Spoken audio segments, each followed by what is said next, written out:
जमलेल्या माझ्या तमाम हिंदू बांधवांनो, भगिनींनो आणि मातांनो, गेले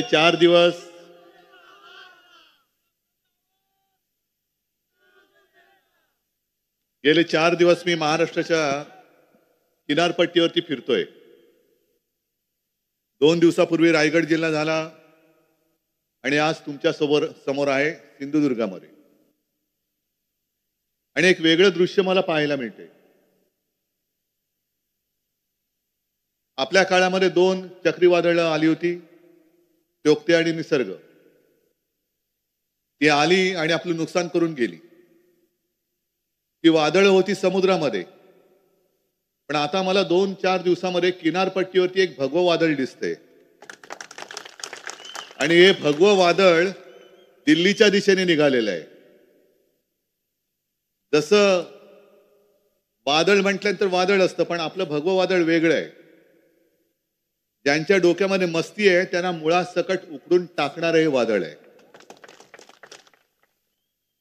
मगाशी मी सिंधुदुर्ग किल्ल्यात गेलो आणि वैभवचं खरंच कौतुक केलं.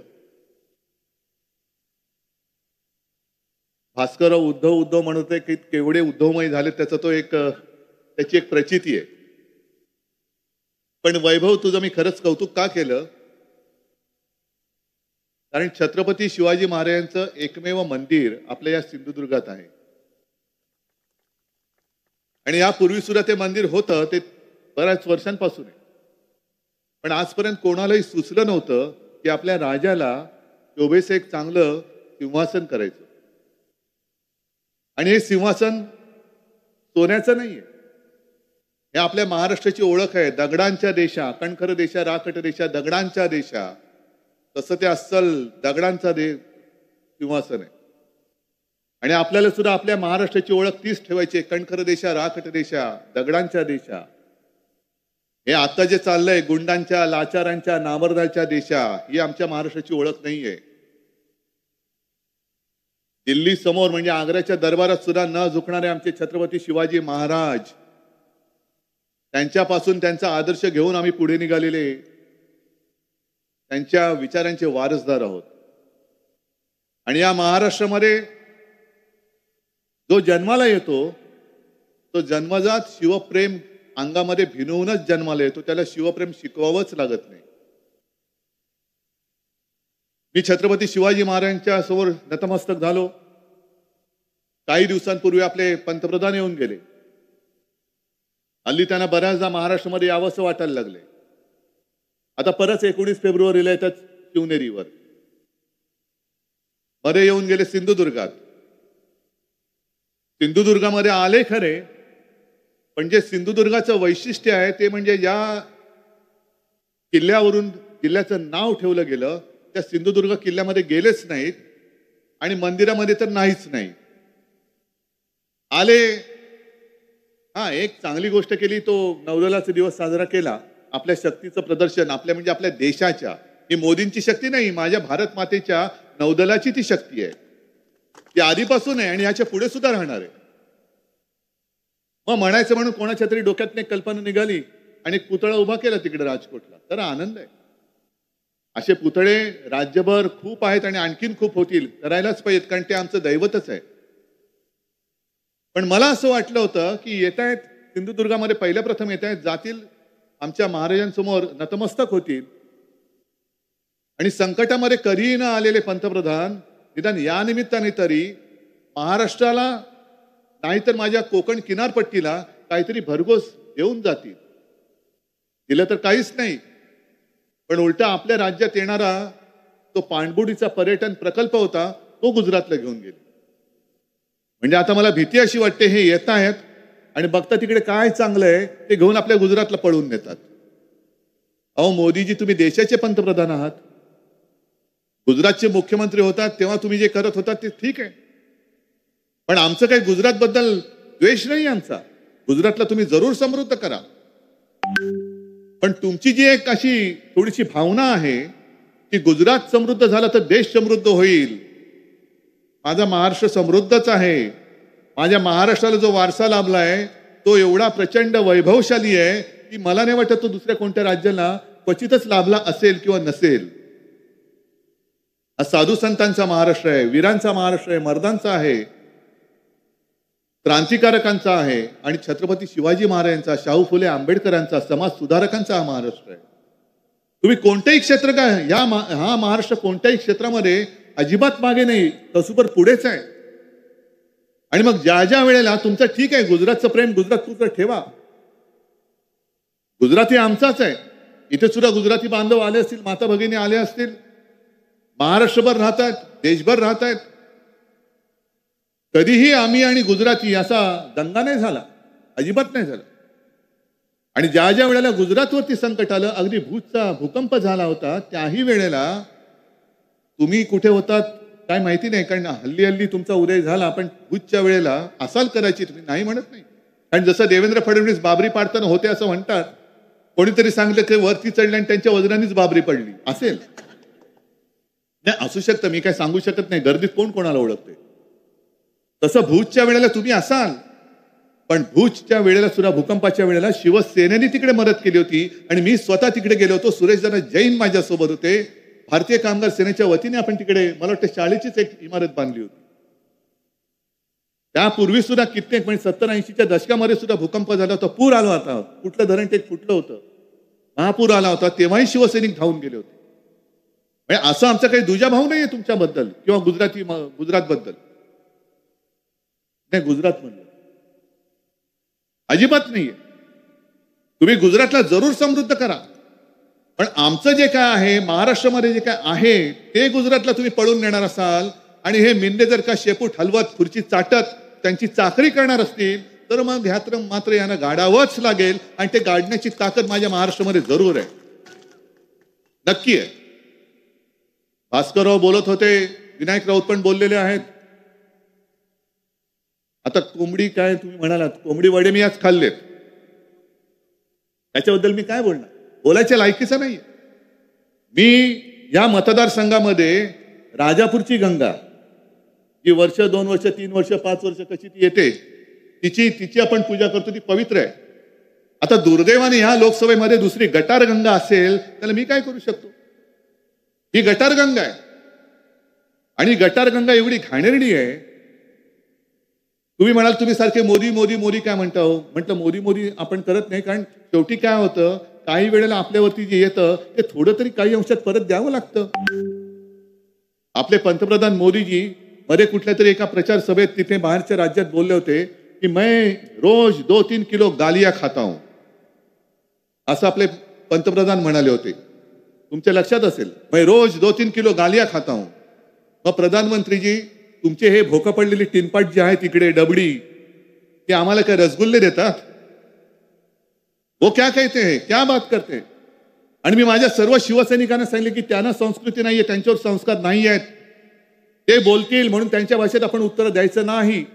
मात्र एक आता याच्या पुढे करायचं, ते ज्या भाषेत माझ्यावर बोलतील, आपल्या कुटुंबियांवरती बोलतील, आपल्यापैकी कोणालाही बोलतील, ते बोलल्यानंतर ते टिनपाट बोलल्यानंतर आपलं म्हणजे माझं नाव असेल ते माझं नाव बाजूला ठेवायचं आणि अगदी बेधडक, होय बेधडक भाजपाच्या वरपासून खालपर्यंत कोणताही नेता तुम्हाला आवडता नावडता असेल त्याचं टाका आणि तो त्याला बोलला आहे असं समजून तुम्ही ते ऐका आणि तसं ते वाचा. मग मोदी जी आपको समझ में आएगी गालियां क्या होती है, क्या होती है गालियां. तुमच्या पक्षामध्ये जे काही चाललेलं आहे, ज्या गोळीबाराचा तुम्ही उल्लेख केलात भास्करराव, भारतीय जनता पक्ष आपण सुद्धा 20, 25, 30 वर्ष त्यांच्या सोबत होतो. त्यावेळेला आपल्या अख्ख्या देशामध्ये आज मला एक गोष्टीचा अभिमान आहे की आज मुस्लिम बांधव सुद्धा इकडे आलेले आहेत, मोठ्या प्रमाणावर आहेत, काल परवा पण होते. याचं कारण त्यांना आता कळलंय की हिंदुत्व यांचं हिंदुत्व वेगळं आहे, आपलं शिवसेनेचं हिंदुत्व हे घरातली चूल पेटवणार आहे आणि त्यांचं हिंदुत्व हे घर पेटवणार आहे.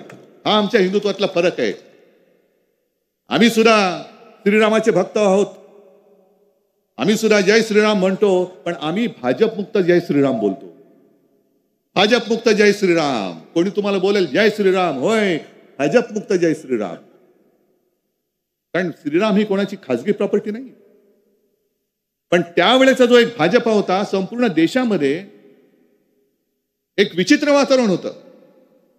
कोणी कोणाला म्हणजे भाजप आणि शिवसेना अख्ख्या देशात अस्पृश्य होते राजकारणामध्ये, एकमेकाच्या जवळ यायला कोणी तयार नव्हते. त्या काळामध्ये मोदीजी पहिला तुम्हाला भाजपला तारलं असेल ते माझ्या महाराष्ट्रामध्ये माझ्या वडिलांनी हिंदू हृदय सम्राट शिवसेना प्रमुखांनी तारलेलं आहे आणि त्यांचा मी सुपुत्र आहे. आज तुम्हाला घराणेशाही म्हटल्यानंतर चटके बसतात. अरे ज्या शिवसेना प्रमुखांनी तुम्हाला अटलजींच्या वेळेला वाचवलं, जर शिवसेना प्रमुख तुमच्या मागे उभे राहिले नसते तर हे सत्य आहे की तेव्हा अटलजींनी यांना उचलून हिराच्या टोपलीत टाकून दिलं असतं. पण त्यांच्या मुलाला तुम्ही तोडून टाकतायत. मला राजकारणात खतम करायला निघालात. जरा चला या अंगावरती बघूया, ही माझी ताकद आहे, ही माझी वडिलोपार्जित संपत्ती आहे, या अंगावर. आणि एक लक्षात घ्या, आम्ही छत्रपती शिवाजी महाराजांचे मावळे आहोत, शिवसेना प्रमुखांचे शिवसैनिक आहोत. जर भारतीय जनता पक्षामध्ये थोडी जरी हिंमत किंवा मर्दपणा असेल, भारतीय जनता पक्षामध्ये शिल्लक राहिला असेल, कारण मर्दपणा हा रक्तात असावा लागतो, तो 50 खोक्यांनी विकत नाही घेता येत. हे घेतले 50 खोके आणि दे मला मर्दपणा, नाही, अजिबात नाही. मर्दपणा हा दत्तक घेता येत नाही. मर्दपणा हा अंगात असावा लागतो, धमन्यात असावा लागतो. तो माझ्या शिवसैनिकात आहे. आणि म्हणून मी तुम्हाला आव्हान देतोय भाजपवाल्यानो, जर तुमच्यात मर्दुमकी जरा तरी शिल्लक राहिली असेल तर तुमचे जे घरगडी आहेत, ईडी, सीबीआय, इन्कम टॅक्स आणि नाईलाजाने पोलीस यांना बाजूला ठेवा. आणि असेल तुमच्यामध्ये काही शिल्लक तर मैदानामध्ये या, होऊन जाऊ द्या आमने सामने, बघूया कोण कोणाच्या पाठीला माती लावतो. अरे लोकशाही आहे ना, हुकुमशाही सारखे कशाला वागताय? आज सुद्धा आमच्या कार्यकर्त्यांवरती तुम्ही ईडी सोडताय, इन्कम टॅक्स सोडताय, सीबीआय सोडताय. तुमच्याकडे अप की बार 400 पार. पण मॅच कशी? बॉलिंग तुम्हीच टाकणार, बॅटिंग तुम्हीच करणार, अंपायर तुमचाच. आणि एवढं करून आउट झाला, परवा चंदीगडमध्ये जसा त्यांचा महापौर हरला तरी अंपायर तुमचा, तुम्हीच आउट झाला, त्रिफळा उडाला तरी सिक्सर. याला नपुसकपणा म्हणतात, याला नपुसकपणा म्हणतात. जर एवढे तुम्ही विश्वगुरु आहात, जगातला तुमचा सगळ्यात मोठा पक्ष आहे आणि 400 पार होणार असाल तर मग फोडाफोडी कशाला करताय? नितीश कुमारला फोडला, त्या हेमंत सोरेनला तुरुंगात टाकला, आता केजरीवालच्या मागे लागलेत. माझं तर तुम्ही शिवसेना नाव चोरलत, धनुष्यबाण चोरलात, भगव्यामध्ये छेद केलात, तरी देखील उद्धव ठाकरे उद्धव ठाकरे उद्धव ठाकरे. काय, कोण आहे मी? काय माझ्याकडे? माझ्या साध्या साध्या शिवसैनिकाच्या घरी जाता, अगदी झोपडपट्टीमध्ये राहणाऱ्या शिवसैनिकाच्या घरी सुद्धा ईडी गेली होती. ही तुमची लायकी? ही तुमची मर्दुमकी? संपूर्ण तुम्ही सगळे कडेकोट बंदोबस्तामध्ये राहता, बॉम्ब प्रूफ जॅकेट घालणार, बॉम्ब प्रूफ गाड्या घेणार, तो बॉम्ब जॅमर घेणार. आणि माझ्या शिवसैनिकाचं त्याला संरक्षण नकोच, त्याला संरक्षण नकोच. पण माझ्या देशाची ताकद, ही प्रशासकीय ताकद, ही तुमची वैयक्तिक ताकद नाही. उद्या जरा तुमची सत्ता जाऊ द्या, बघा हीच ताकद तुमच्या अंगावर कशी येईल ती बघा. आणि काल परवाकडे जो गोळीबार झाला, भारतीय जनता पक्षाच्या आमदाराला पोलीस स्टेशनमध्ये गोळीबार करावा लागतो, तो गोळीबार करू शकतो? आहे ठीक आहे, आता त्यांनी गोळीबार केलेला आहे, ज्याच्यावरती गोळ्या झाडल्या त्याची प्रकृती चिंताजनक आहे, त्या गोळीबाराचं मी समर्थन अजिबात करत नाही. पण त्या माणसाला, गणपत गायकवाडला एवढी अक्कल नसेल का की गोळीबार करणं म्हणजे कोणाचा तरी खून करणं, खून झाला, खून तो जर का मेला तर ह्याला फाशी लागू शकते, खुनाचा प्रयत्न केला म्हणून याला तुरुंगात जावं लागतं, हे त्याला माहिती नाहीये? एवढा काय तो बुद्धू आहे? बरं, हे केलं ते केलं कुठे? पोलीस स्टेशनमध्ये.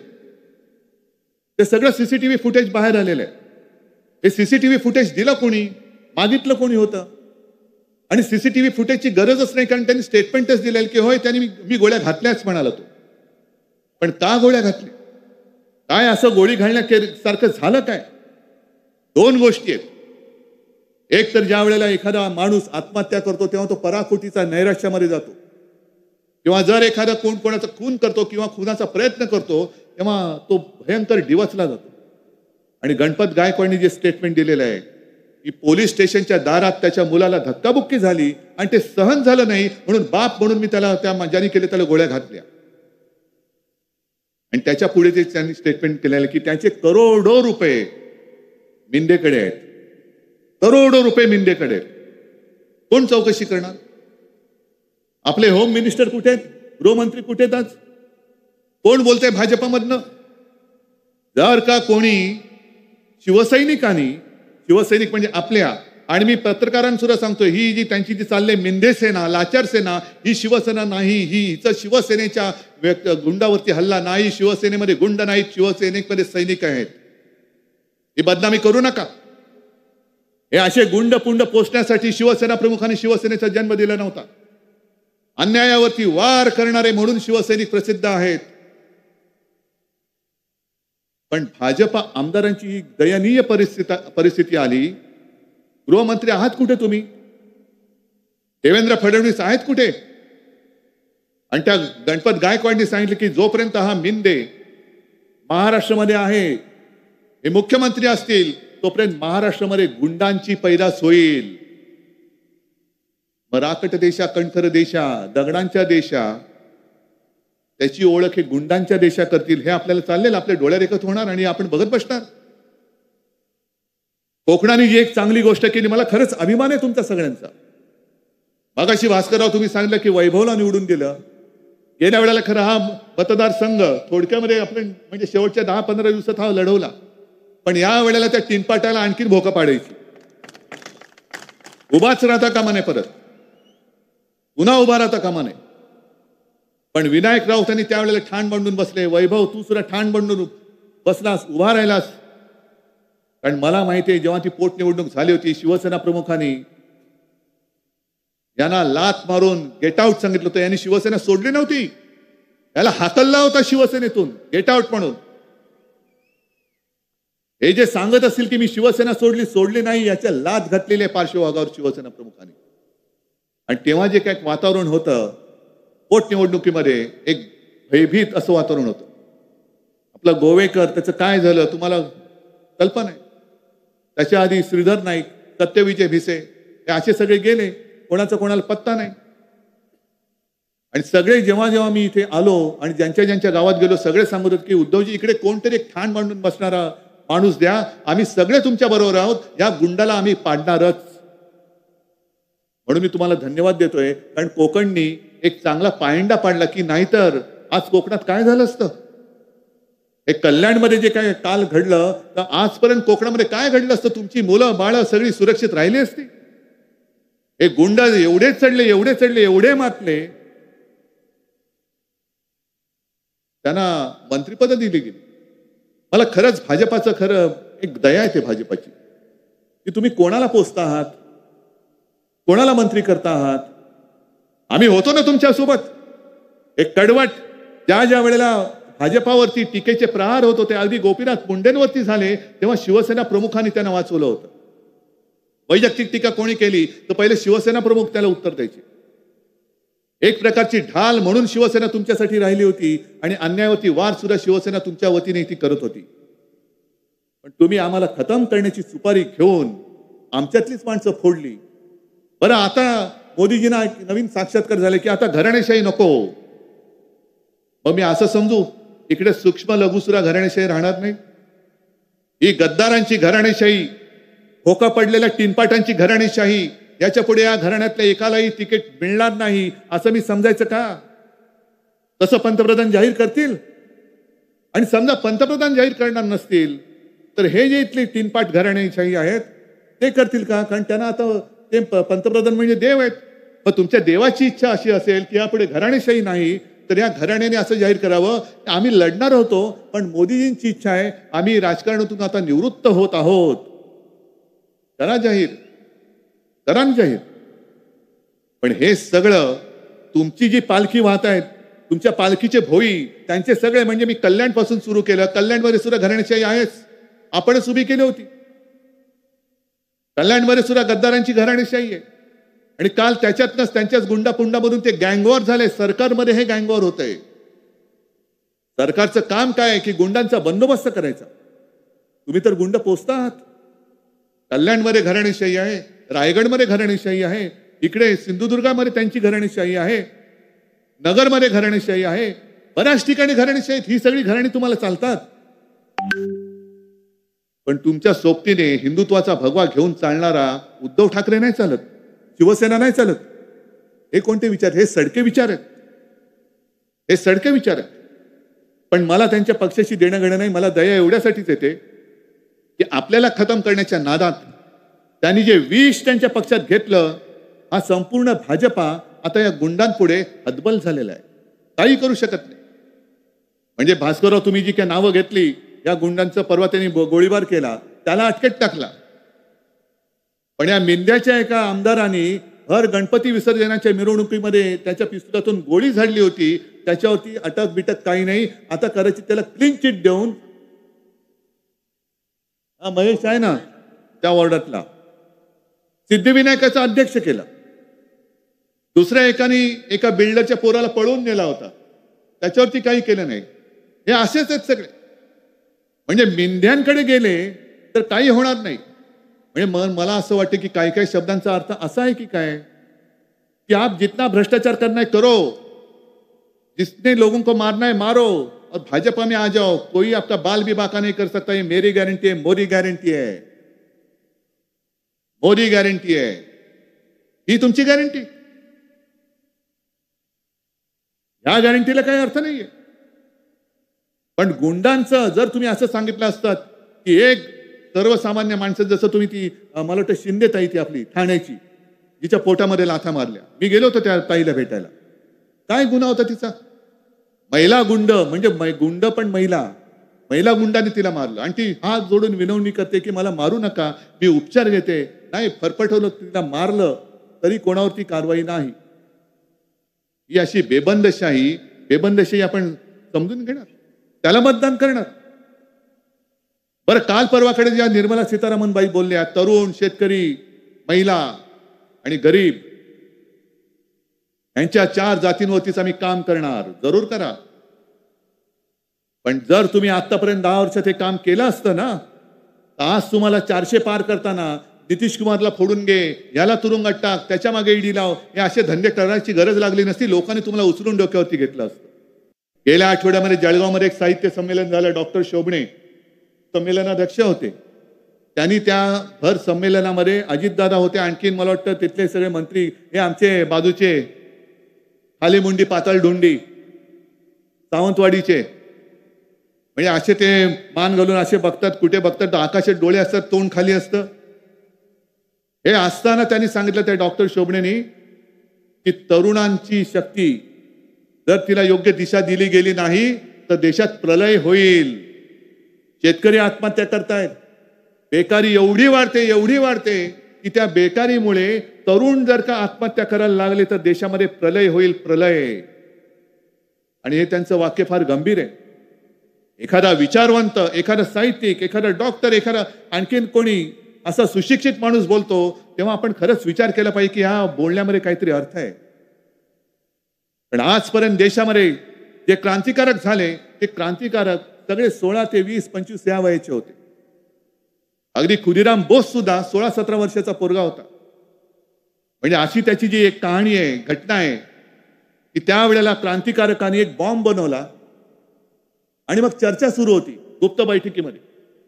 या बॉम्बचं प्रात्यक्षिक करायचं कुठे? कुठेतरी निर्जन स्थळी जाऊन फोडला पाहिजे. आणि ती चर्चा चालू असताना हा पोरगा उठला आणि उभा राहिला आणि बोलला की अरे, एवढ्या मेहनतीने केलेला बॉम्ब त्या दगडावर टाकून काय उपयोग आहे? सगळी मेहनत वाया घालवता. तर मग काय करणार? तर मी करतो म्हणे. त्यांनी घेतला तो बॉम्ब आणि एका इंग्रज अधिकाऱ्याच्या टाळक्यावरती तो, ह्याला फोडायचा दगड नाही, इंग्रज अधिकाऱ्याचं टाळकं पाहिजे. त्याने तो फोडला तसं टाळक्यावर. आणि मग त्याला पकडला गेला, तो त्याला फाशीची शिक्षा झाली. आणि मग एका कोणत्या तरी, म्हणजे ज्याचं नाव नाही अशा कवीने एक कविता त्याच्यावरती केलेली आहे. आणि त्याच्यात त्यांनी म्हटलं की तो शेवटचा क्षण जेव्हा आला तेव्हा खुदीरामची आई त्याला भेटायला गेली आणि खुदीरामने तिला सांगितलं की आई, तू रडू नकोस, काही काळजी करू नकोस. आजचा हा माझा जन्म माझ्या भारत मातेसाठी होता, पण पुढचा जन्म मी मावशीच्या पोटी जन्माला घेईन, तो तुझ्यासाठी असेल. आणि मावशीला जे बाळ होईल, ते बाळ झाल्यानंतर त्याच्या गळ्याकडे बघ, त्या गळ्यावरती एक ती खूण असेल. ती खूण आता मी जे फाशीला जातोय, फाशी मला दिली जाते, त्या फाशीच्या दोराची असेल. आणि ती खूण बघ आणि ओळख तुझा खुदीराम परत आलेला आहे म्हणून. काय तयारीची माणसं होती, काय तयारीची मुलं होती. पण त्याने इंग्रज सत्ता हादरून टाकली, हलवून टाकली. काय इंग्रजांची सुद्धा मस्ती होती. आमच्या सत्तेवरचा सूर्य कधीही मावळत नाही. आता त्यांच्या सत्तेचा सूर्य किती ठिकाणी उगवतो कल्पना नाही, पण आता त्यांच्या देशामध्ये हिंदुस्थान वंशाचा माणूस पंतप्रधान आहे. ही इंग्रजांची मस्ती जर उतरू शकते तर तुमची देशी मस्ती आम्हाला उतरवता नाही येणार. आहे ना देशी आणि विदेशी, तुम्हाला माहिती आहे काही लोकांना. आता विदेशीची मस्ती उतरू शकते तर देशीची उतरू नाही शकत. पण ह्या गोष्टीचा विचार न करता नुसतं विरोधक संपव. अरे तिकडे चीन घुसतोय, पाकव्याप्त काश्मीर आम्ही 1 इंच घेऊ शकत नाही, पण सगळ्यांना जय श्रीराम जय श्रीराम. चांगली गोष्ट आहे, आम्हाला सुद्धा अभिमान आहे जय श्रीरामाचा, आमची सुद्धा मागणी होतीच. पण हा निर्णय ना अटलजींच्या सरकारने घेतला ना मोदीजींच्या सरकारने घेतला. हा निर्णय सर्वोच्च न्यायालयाने दिला, म्हणून ते राम मंदिर होतंय, म्हणून ते राम मंदिर होतंय. त्यावेळेला सुद्धा राम मंदिरासाठी विटा जमवल्या. आता म्हणे सगळीकडे घराघरामध्ये अक्षता वाटल्या. अक्षता वाटल्या चांगली गोष्ट आहे. मी काही नास्तिक नाही आणि मी सुद्धा प्रभू रामचंद्राचा भक्त आहे, सगळ्यांचा भक्त आहे. पण एका बाजूला देशामध्ये कुपोषण आणि बालकं मरत असताना तुम्ही धान्य फुकट घालवायची गरज नाही. तुम्हाला एकीकडे सांगता तुम्ही 80 कोटी लोकांना अन्न देत आहे. 80 कोटी लोक म्हणजे देशाची अर्धी लोकसंख्या झाली. मग एवढी लोकसंख्या बेकार आहे, त्यांना अन्न घेऊन खाण्याची त्यांची क्षमता नाही, त्यांना तुम्हाला फुकट अन्न द्यावं लागतंय. देता ही चांगली गोष्ट आहे, पण मग तुमची बेकारी तुम्ही जी कमी केली ती नेमकी केली कोणाची कमी? काय उत्तर आहे? प्रश्न नाही विचारला, प्रश्न दिला तर तू देशद्रोही आहेस. अरे माझ्या देशाचा प्रश्न आहे, तुम्ही माझ्या देशाचे पंतप्रधान आहात आणि देशाच्या जनतेचे प्रश्न मी विचारल्यानंतर तुम्ही जर मला देशद्रोही ठरवत असाल तर उद्या देशाची जनता तुम्हाला सिंहासनावरती खांदी उतरवल्याशिवाय राहणार नाही. ही या जनतेची ताकद आहे, ही या जनतेची ताकद आहे. आणि हे सगळे असे विषय बघत चाललो असताना खरंच मला काही वेळेला RSS आणि भारतीय जनता पक्षाची कीव येते. इकडे सुद्धा RSSचे काही लोक असतील, मी पोटतिडकीने बोलतो, राहवत नाही म्हणून बोलतो, याचा अर्थ मी तुम्हाला काही शत्रू मानतो असं नाही, पण मी काय बोलतो हे लक्षात घ्या, नाहीतर तुमचाच कपाळ मोक्ष होणार आहे. अनेक अशी RSSची घराणी आहेत की ज्यांनी घरदार कुटुंब सोडून भाजप वाढवण्यासाठी प्रयत्न केला. म्हणजे मला तर आठवतंय की एक राज्य जिंकल्यानंतर त्यांचं नाव मला कळलं, ते नाव ती व्यक्ती अजूनही आहे, त्यांच्यावरती आता दुसऱ्या राज्याची जबाबदारी दिली. पण ते राज्य जिंकल्यानंतर मला कळलं की व्यक्ती मुंबईत राहते. म्हटलं अरे बोलूया त्यांना, बोलवलं त्यांना, चहाला बोलवलं आणि त्यांना म्हटलं तुम्ही कसं केलं? मला म्हणाले उद्धवजी काय सांगणार? म्हणे आम्ही संघाची लोक अशीच करतो, आम्हाला जबाबदारी दिली का आम्ही तिकडे जातो आणि आमचं काम केल्याशिवाय हलत नाही. म्हटलं काय केलं तुम्ही? म्हणजे आम्ही जेव्हा गेलो त्या राज्यामध्ये फार वाईट परिस्थिती होती. कोणी तिकडे आमचं नाव घेतलं किंवा आम्ही रस्त्यावरती दिसलो तर जसं कुत्र्याला मारायला मागे लागतात तशी लोक मागे लागायची. मग काय केलं? नाही म्हणे आम्ही राहिलो ठामपणाने, काही वेळेला शिव्या खाल्ल्या, मार खाल्ला, पण करत करत करत करत इतक्या वर्षांनी आम्ही भाजपाचं राज्य तिकडे आणलं. आता परत ते राज्य ते हरले, तो भाग वेगळा. पण ही त्यांची जी चिकाटी आहे, घरदार कुटुंब सोडून जे देतील तिकडे, सीमेवरचं राज्य तर सीमेवरचं राज्य, दुसरं राज्य तर दुसरं राज्य, ना घराचा पत्ता ना कुटुंबाचा काही संपर्क, भाजप एके भाजप. आता भाजप ज्या दिशेने चाललाय आणि देश ज्या दिशेने तो नेऊ इच्छितोय, हा मार्ग हुकुमशाहीचा आहे. मला सर्वांना सांगायचं, तुम्ही तर माझ्या हक्काचे आहात, पण भाजपच्या कार्यकर्त्यांनी सांगायचे, RSSच्या कार्यकर्त्यांनी सांगायचे आणि प्रशासकीय यंत्रणांना पण सांगायचंय की ही दिशा ही हुकुमशाहीची आहे.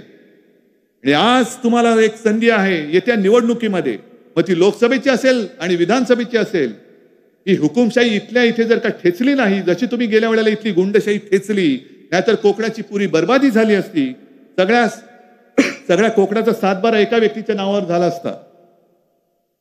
तसं संपूर्ण देशाची वाहतात लागेल. आणि ही लढाई केवळ माझी नाहीये, ही लढाई केवळ शिवसेनेची नाही, ही लढाई तुमच्या सगळ्यांची आणि तुमच्या पुढच्या पिढ्यांची आहे.